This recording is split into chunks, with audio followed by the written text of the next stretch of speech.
Welcome to the Northeast Divide podcast, and thanks to everyone for watching and for listening. I'm your host, John Lane, and I'm joined, as I always am, by Anth, and also tonight by special guest Harry De Cosemo. You may have heard of him through some of his work at the BBC, The Guardian, World Soccer. He wrote a fantastic book about Bobby Robson as well. And he also contributes on True Faith with myself. So thankfully, that's how I've managed to rope him into coming on this evening. Harry, thank you so much for joining us. Before we get into Newcastle's pre-season, which is what we're going to discuss tonight, tell me about your journey into journalism and kind of your Newcastle United journey. I guess they're kind of two branches of the same tree. I guess really. I started with Newcastle United. I was born in West Yorkshire and lived majority of my life in North Yorkshire. But my dad's from Gateshead, and that's where the Newcastle connection came from. The sort of cliched threw a Newcastle shirt on me as soon as I could, as soon as he could, and that was that. And then so I had a season ticket, and then journalism really came from wanting to stay close to football, not necessarily to write about Newcastle United, but to stay close to football, to be involved in football and get a career out of football, which was never going to happen as a player or as a coach. And I seriously, because everyone sort of goes through that thing of wanting to be a player, don't they? But I was never good enough, and it was kind of it was obvious from being like 3 or 4 years old that was not going to be the case, which sounds mad. But then when you see what my brother did my older brother did, he had trials at all the different big clubs in the northeast. Had 6 weeks at Newcastle, 6 weeks at Sunderland, 6 weeks at Middlesbrough, that sort of thing. Got really close to getting a contract at Hartlepool as well. So that was the bar. So I was always like a year or two behind him, and sort of was aware if he's getting chances but not getting through, there's no chance for me. So I started to look at coaching, but that was, again, it was like you could put all the effort in and get nowhere with it. So I thought, well, at least if I go journalism, then you can get a career out of it. You can get a degree, or you can move and do various different things. So that was how that works. And then I've been freelance ever since I left uni 9 years ago, and just gradually built my career up from there. The book was something I always wanted to do, and it sort of coincided perfectly with COVID, just by pure coincidence. So I actually wrote the book during lockdown, when everyone had all that time. Lots of people had lots of time to do things, and I was, at that point, it was great because I was living off the self-employed grant and writing my book during the day, and it was amazing. So, which, as I say, that was purely coincidental. And then I've just gradually, I think it's been my persistence to stay close to football, which has really got me into journalism initially, and from there I've just grown and sort of stayed in it, really. And Harry also, I didn't mention this before, has a YouTube channel which is thriving at the minute, up to just over 600 subscribers now. So numbers that Northeast Divide can only dream of at this moment. But we are working on it very, very hard. Let's move into Newcastle United then, Harry. How do you think this pre-season's gone overall? It's been a really odd one, hasn't it? Really, in terms of, like, there's been a lot of negativity. I think that's actually reflected in lots of the predictions on the sort of big media places that have got Newcastle sort of sitting in mid-table. And the reasoning behind that is mainly what happened in July when Amanda Staveley left. There was lots of questions about Eddie Howe and the England job and how happy he was with certain things. Paul Mitchell coming in as sporting director. There was lots of things that were where there's a transition between eras, if you like, that threatened to upset Newcastle quite a bit. And there was a point where it did sort of feel a little bit Rafa Benitez 2018, like that comment that he made in Germany about not just being happy for the sake of being happy with how things are at Newcastle, and all that. And then that sort of subsided, and there's a negativity that's still lingering on with the transfer situation, and obviously we'll get into that, I'm sure. But actually, the England situation's gone away because Lee Carsley's now interim manager. That was never really that important anyway, because England had to make a move for that. It was like, make a move and then we'll talk type thing with Eddie Howe. And the whole thing about being happy and needing to be happy and all that sort of eased in. There was, I remember I was at the Hull game and we spoke to him after the game, and that felt like the height of the tension post Germany. So he did this comment in Germany, and that was like quite shocking to people who were there. I've spoken to people who were in the room.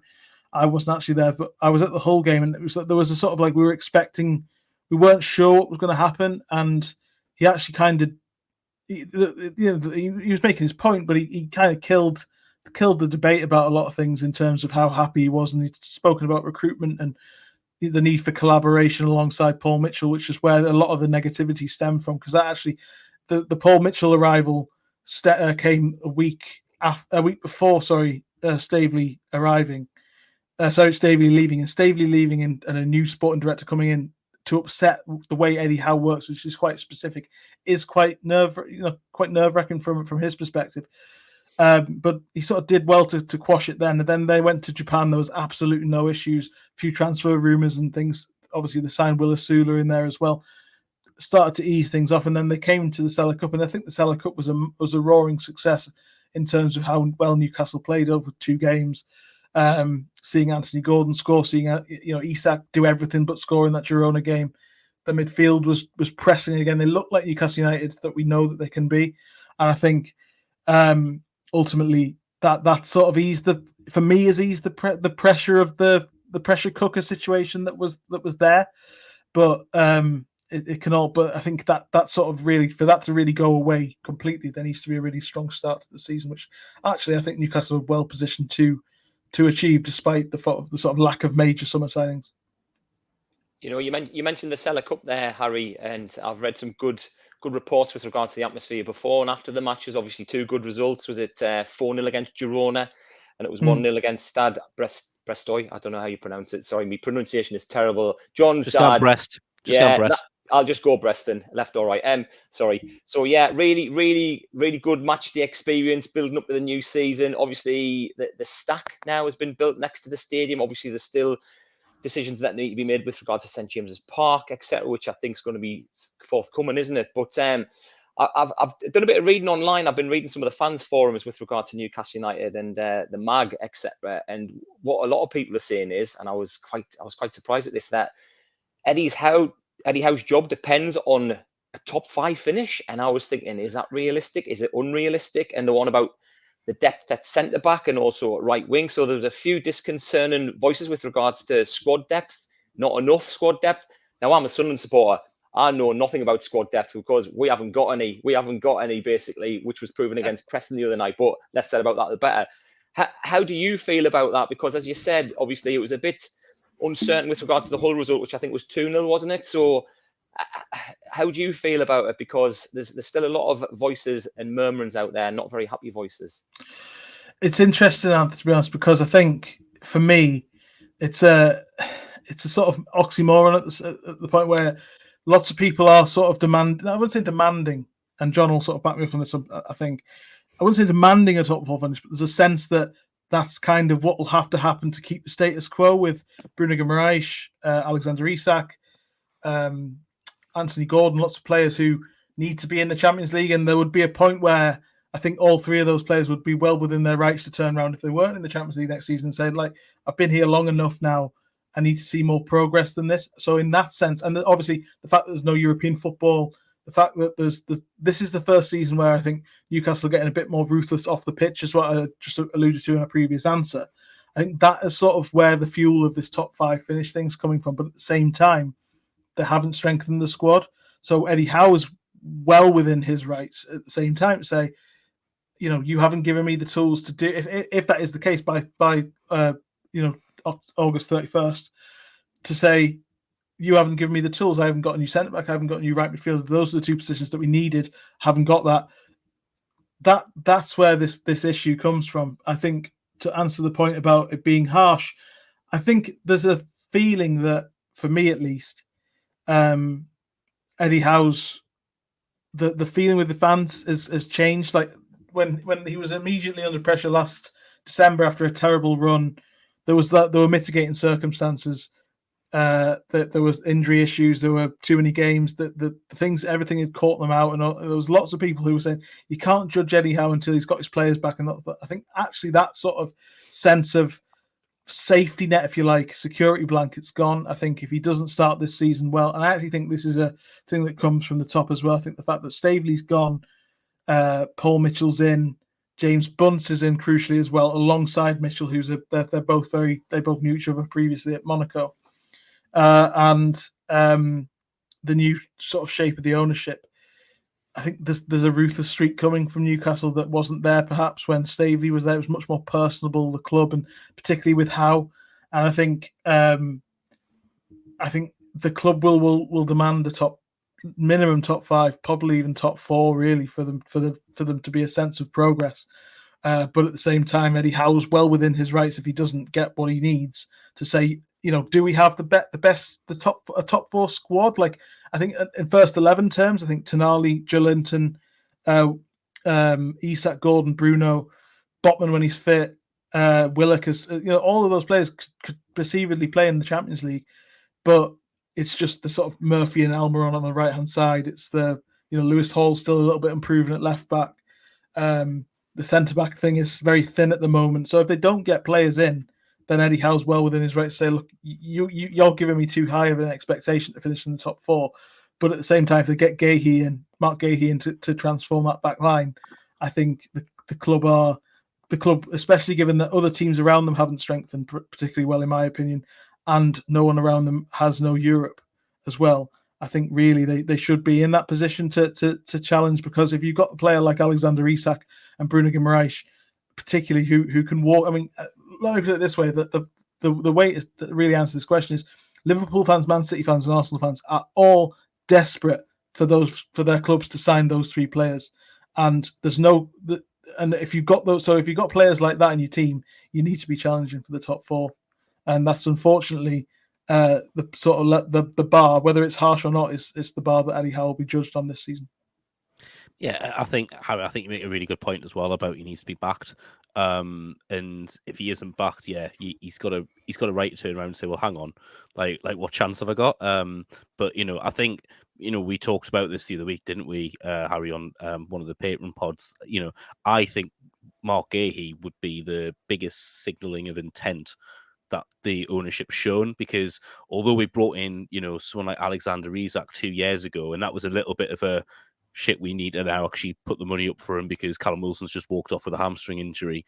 I just don't feel like kind of it hit that same stratosphere in terms of this is a young player who is very highly regarded, right across the country. He goes to the Euros. He's kind of almost put in this spot of being singled out for maybe being a weak spot in that starting 11, and he's the best player for England by miles at that tournament. And then for Newcastle to go and sign for the first time in almost 30 years, England's best player at a tournament, and spend pretty good money doing it. I think for me that just shows kind of the difference and kind of where the club is. And I think a lot of us felt, and I think the club were looking at Tosin, who obviously ended up going to Chelsea from Fulham. Lloyd Kelly, there was a lot of talk about that, and they have had to go and rethink because they need to find the money from somewhere. But if they're seriously considering spending 55-60 million on Gahey, that's a massive signaling of intent about what they want to do. And Howe said it the other day. He said, we've got to sign players that are going to improve us, but we have a lot of very good players. So to sign better players, it's hard, and it's going to get harder and harder and harder to do that. It's going to be even harder if we don't qualify for the Champions League next year, because you're then competing with those clubs. I think the other thing, Harry, I just want to ask you about this, because do you think as well, we haven't just got the fact that we're not in Europe is a strength. We've also got the fact that Liverpool have just changed their manager. They've just lost Jurgen Klopp. Chelsea have 45 players that no one knows. To coin a popular song about a certain team about 12 miles down the road from us. And you've also got kind of Man United. You're not really sure what they're going to do. They're this young defender that they've just signed, 18-year-old sensational defender. He looks like he's going to be crocked, as is Højlund as well. Like I think there's opportunities there. And on Villa, of course, they've got Champions League football, and they're going to have to balance that. And Newcastle showed what can happen there. So there's a massive opportunity there too. Yeah, absolutely. And I think that it is. I think people are sleeping on Newcastle a little bit in terms of, as I mentioned at the top of the show, those predictions. Like people, I think, aren't taking into account that. I think the difference between Newcastle in terms of how, if you're comparing Newcastle and let's say Villa as a great example, because they seem to be the two clubs that are vying for the new spot of that top six, that big six, if you like, to break up the big six permanently.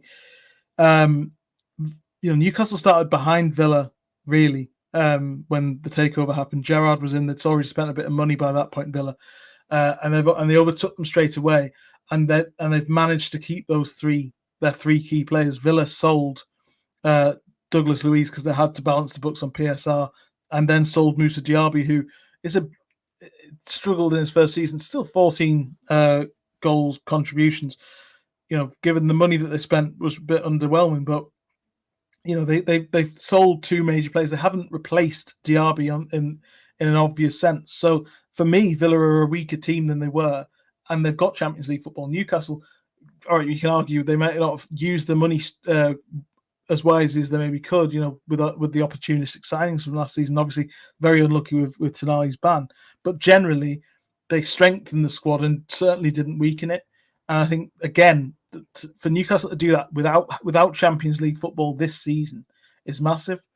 To be in a position where yes, there's no signings, which is difficult, but to be in a position where you're not in Europe and you've kept Bruno, you've kept Isak, you've kept Gordon, you can hit the ground running this season, with especially Joe Linton being fit and Willock being fit. And then you look at other teams. The Spurs are in there, who I think they could be a little bit of a threat because obviously they've now answered the big question about the striker with Solanke coming in. And they've got a lot, they've got Archie Gray, who was a player who at Leeds last season showed he could do pretty much everything. You need him to use this real Swiss Army knife of a midfielder, 18 years old. I think £40 million is going to look like a really good deal for them. So Spurs are a threat, but you're right about Man United. Too many question marks. They're in it, but they've got a manager that they don't really want. It's pretty obvious. Liverpool, I think, I don't see a Manchester United level drop off under Arne Slot that they had under Moyes, because the squad is in good shape, but at the same time they haven't strengthened. They've just missed out on Martin Zubimendi this week, which is a bitter blow because that he was their man for that number 6 position, and that number 6 position is where Slot's high octane sort of football sort of lives and dies. It's slightly different to Klopp in the sense that it's not about counter pressing and winning the ball high. It's about dictating the play and building with energy through the middle. So to miss out on Zubimendi is a real blow. So they've got to recover from that. But even if they don't, like Liverpool should theoretically, that should be a top 3. So Newcastle should be vying for 4th. And I think for me, they're the strongest of the lot. When you look at what they have on paper, as I said, the other teams don't have players that those 3 clubs are desperate to break the bank for, and Newcastle have them in key positions. They have a goal scoring winger, which I think doesn't mitigate the need for a right winger, but I think it mitigates the instant impact of not having one. In that Newcastle still scored a ridiculous amount, the most goals they've ever scored in a Premier League season last season with that forward line. So if they can stay fit, there's every chance they can do that again. And then they've strengthened, hopefully in defence by this point, by the end of the window. Their midfield is already stronger because Tonali's coming back. So there's lots of reasons to be more reasons to be positive than negative ultimately. And I think when you compare that to Manchester United, Villa, as I say, maybe Tottenham, but less so, but Liverpool as well, there's lots of questions that aren't there with Newcastle that are there with with other teams. It's the idea that Newcastle haven't done enough to strengthen, but people aren't giving them credit for what the base that they've already got, which I don't think is quite the case with the other teams. Absolutely. Anth, as somebody who doesn't follow Newcastle, so I don't know if I'd go as far as call you neutral, but what I suppose, how do you think like Newcastle can do this year? And would you agree with Harry that really, if you take those top three out, that really Newcastle look the best of the rest, or have we got black and white tinted glasses here? No, not at all. I think you could be there or thereabouts, and you should be pushing for that, as Harry's mentioned. I think this season is going to be different to last season, obviously with the whole back room changing, etc. I know you brought 2 new coaches in as well, haven't you? So it's a case of, I think the fans' expectations are still there. And it's to be expected, like you say, with regards to your front line, etc. I mean, if they hit the ground running, which I expect them to be fair, I don't know about yourselves, but I mean, there's going to be goals galore again this season, isn't there? With regards to the Gary, I can't pronounce surnames, kind of the £65 million being bandied around. Apparently, he's focused on Sunday's game against Brentford. He said he's never been one to look too far into myself, if that makes sense. So I don't know how that reads, but he'd be a shrewd sign. He'd be a fantastic signing for you.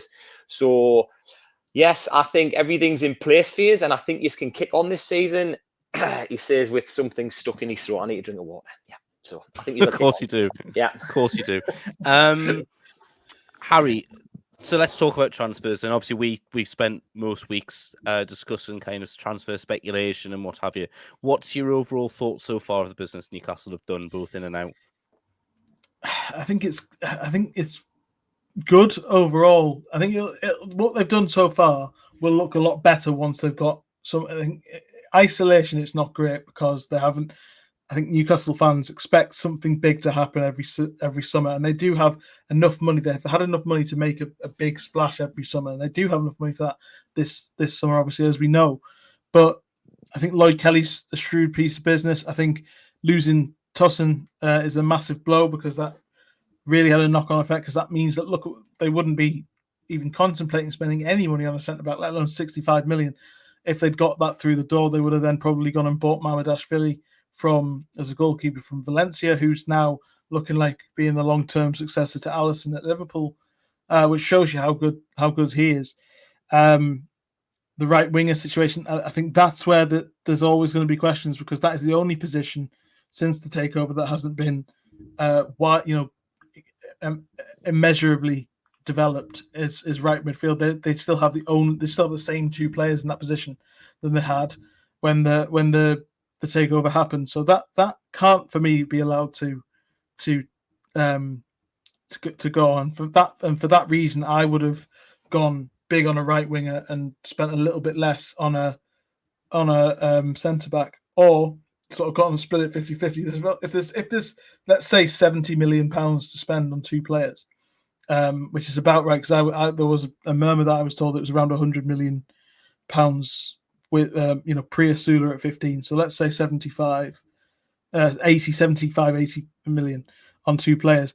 If you can go and get someone like Malik Thiaw from AC Milan, who they've been linked with, for about 35, then you can go and get somebody else for about £35 million at right wing. Somebody like Noni Madueke, who I'm led to believe they're still very, very interested in the next few, and that could be one to watch for the next few weeks. So there's question marks in terms of my belief of where they should be, and in terms of their priorities.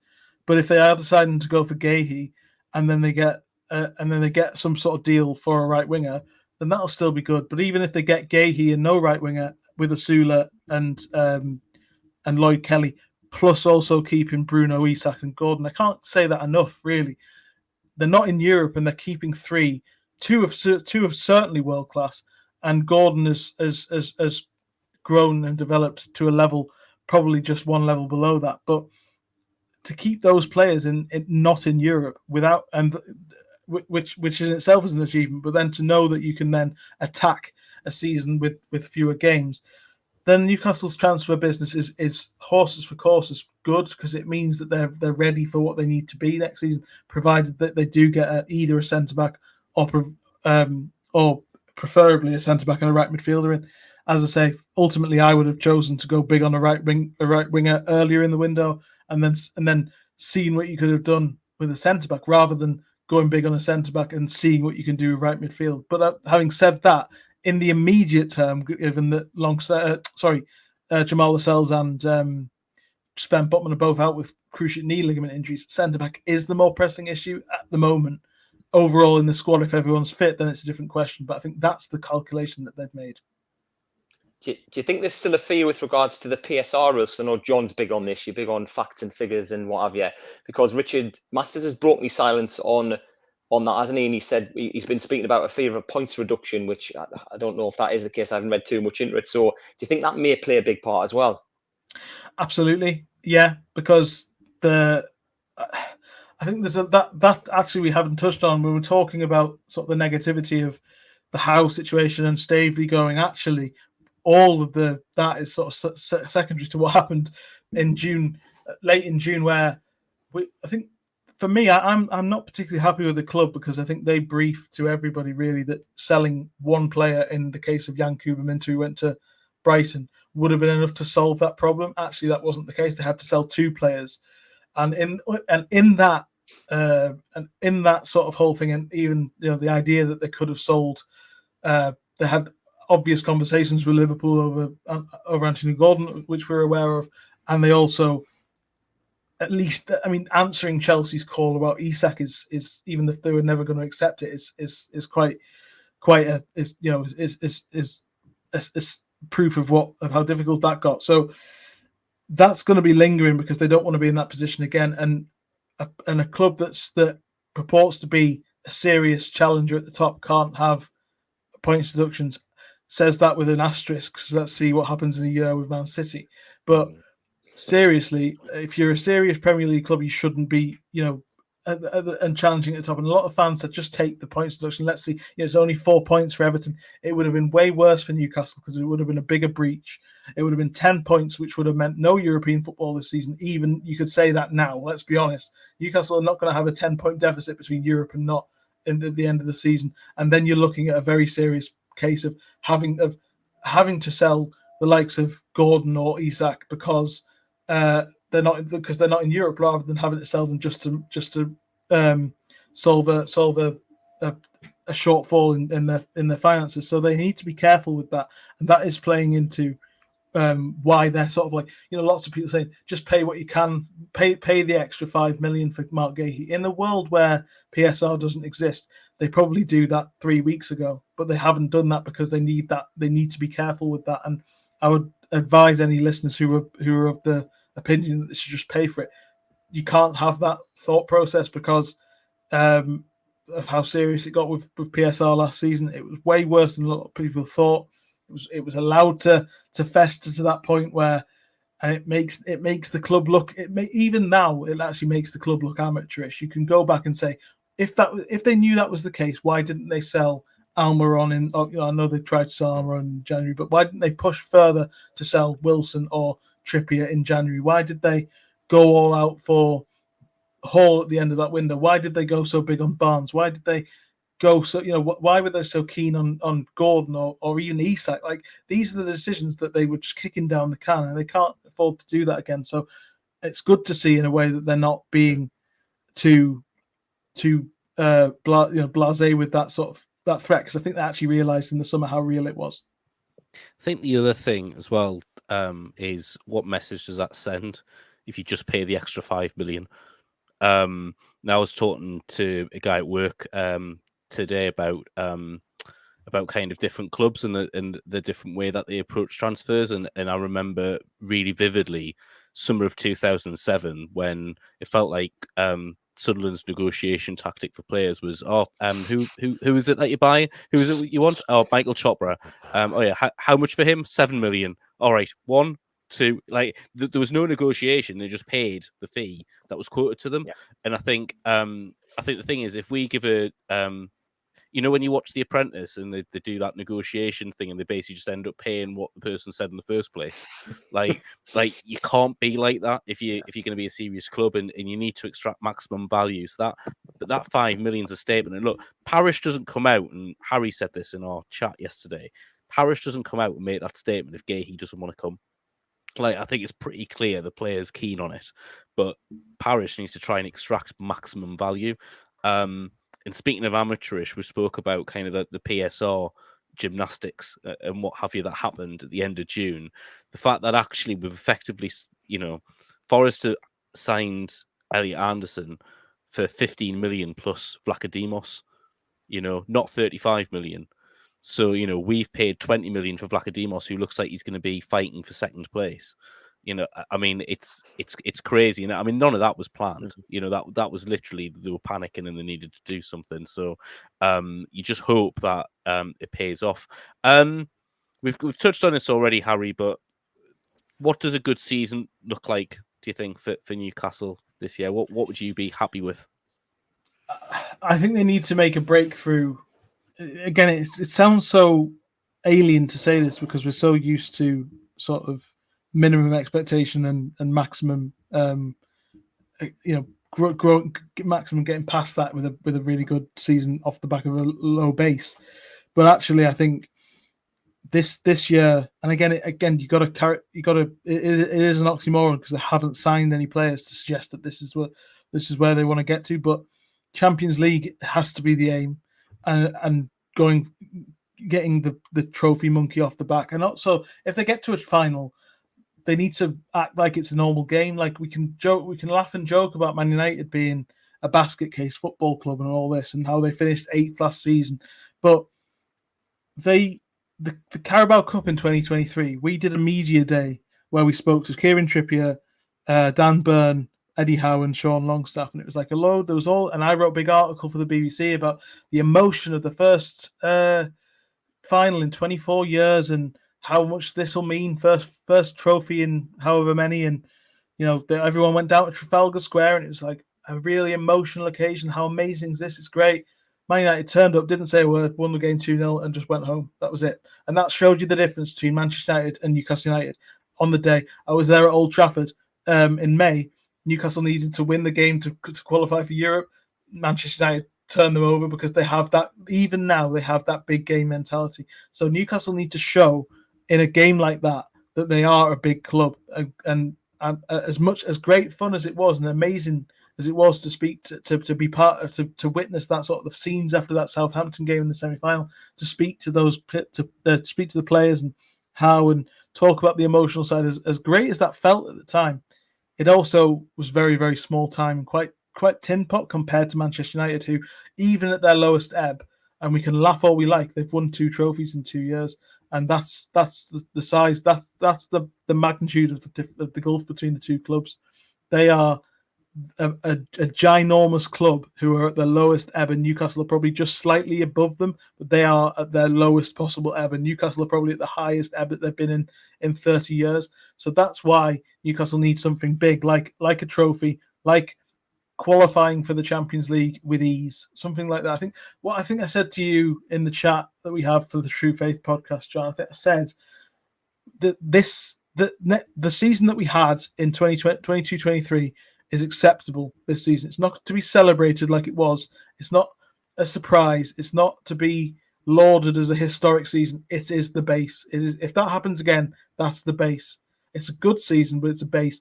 And you know, it's interesting that there's a lot of debate about between trophy or Champions League, what's more important. I think I'm not going to get into that because but you're seeing the same arguments between finance and building the club and just getting the monkey off. My dad would absolutely kill for a trophy over the Champions League, but I understand the finance argument. And a lot of people, sort of Arsenal fans, would really criticised Arsene Wenger by the end. But the greatest thing that Arsene Wenger ever did for Arsenal wasn't the invincible season. It wasn't the double in '98. It wasn't winning the title in 2002. It was 2006 to 2014, every year, 4th place. When they had no money, they were paying off the Emirates Stadium, getting them in the Champions League, because that instilled them as a big club. They made sure they had a seat at the table when they eventually could do this. Now they botched it a little bit, but Arteta's got them back to that place, partly because the base that Wenger put in, and it's because they're in the Champions League every time. As I say, for me, actually, I think I will come out on one side. I think actually I would prefer the Champions League because without it, Newcastle will be in a position where they have to rip up and start again. I think they'll start again from a higher base, but they'll probably have to sell one or two of those big players and accept that they're going to have to take a step back for another couple of years. It's not going to be easy. Whereas if they get into the Champions League, it allows the momentum and this project to build further. And I think trophies eventually will take care of themselves. I don't see it as a monkey off the back. I see if the Champions League is happening every season and those players is coming and staying, the mentality will grow, and the trophy will just happen organically. Whereas if you focus on trying to win a trophy as a sort of a way of proving that you are a big club in the way that they weren't on that day at Wembley, I think that's the wrong. That's still very much the small time attitude. I think what Wenger did at Arsenal was he created this, and he got stick for it all the time that fourth isn't a trophy and all this sort of thing. But fourth place allowed them to a seat at the table. It made them relevant, even when they stepped away, and they botched it, as I say, after he left. But even as they stepped away, they were never that far away. And it took Arteta 2 years to rebuild that team into being challengers again. That's partly because of what Wenger did. If Newcastle go down the route of not being in the Champions League and finish 7th and don't have European football next season, they lose a couple of players.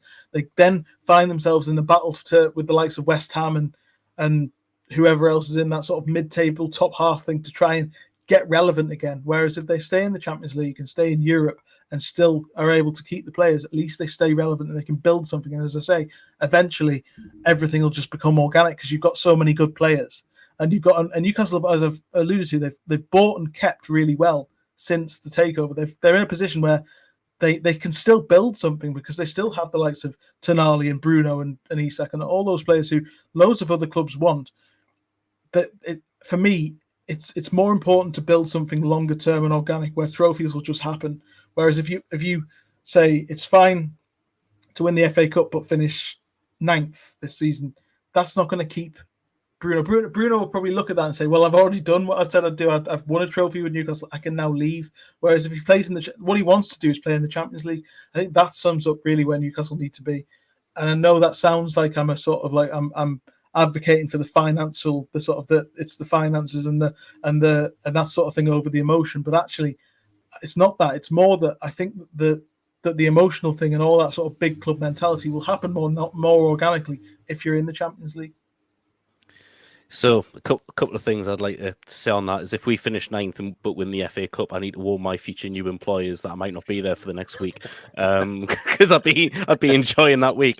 I think in terms of, it was interesting what you said about the mentality of the League Cup final, Harry. So I was there at Wembley. I was there with my 2 nephews, and I don't think I've told this story on this podcast. I've definitely told it on a Patreon podcast. But we went basically we stayed north of Wembley Stadium. We stayed somewhere called Edgware. So we all got on the tube to go north where most of the rest of the jollies were going south. The train was full of Man United fans. So literally we were the only 4 people on this train wearing black and white shirts. And I turned around and said, he's got some convention or something that you're all going to or something. And they went, no. So we just drove down and we're driving back. And it's that mentality. They were going for a business trip to go and watch their team win a trophy. We were there for the weekend. We took, it was what was it? It was Newcastle upon Thames, wasn't it? That it was that kind of mentality. But that mentality it's not just the 11 players on the pitch. It's not just the people at the club. It's the fan base as well. And and we've got to enjoy some of these moments. Don't get me wrong. I don't want to be an absolute killjoy, but that mentality will change over time, and it will become more and more about how am I going to get to the match and how am I going to get home, rather than how we're going to enjoy this moment because we don't know how many of these we're going to see. We should see loads more of these if we build in the right way, as Harry's alluded to. But yeah, I still can't sit here and say I'd rather that we finish in the top 4 than win a trophy. I just can't, because I just I just need to see us do that. And I also think that if you think about Man City and where they were, they won the FA Cup in 2011. And that was the kicking point. That was the bit where all of a sudden you thought, actually, yeah, this is a team that can compete. Following year, 2012, they win the Premier League. on goal difference, but they won it. So I think there's a lot to unpack there. But Harry, look, it's been amazing having you on. Thank you so much for joining us this evening. Anth, thanks again, as always, for your contribution. I must remind you all that we are sponsored by Mama Lane Crofts. I didn't forget. There is a 10% discount if you mention the Northeast Divide podcast. There will be links in the description on YouTube and on your podcast providers. If you've enjoyed the video, please like to say that you've liked it. Press that button, and of course you can rate the podcast as well on platforms as well. And then of course we're on social media platforms at Northeast Divide as well, on Instagram and X and Facebook. But thank you very much everyone for watching and listening, and goodbye.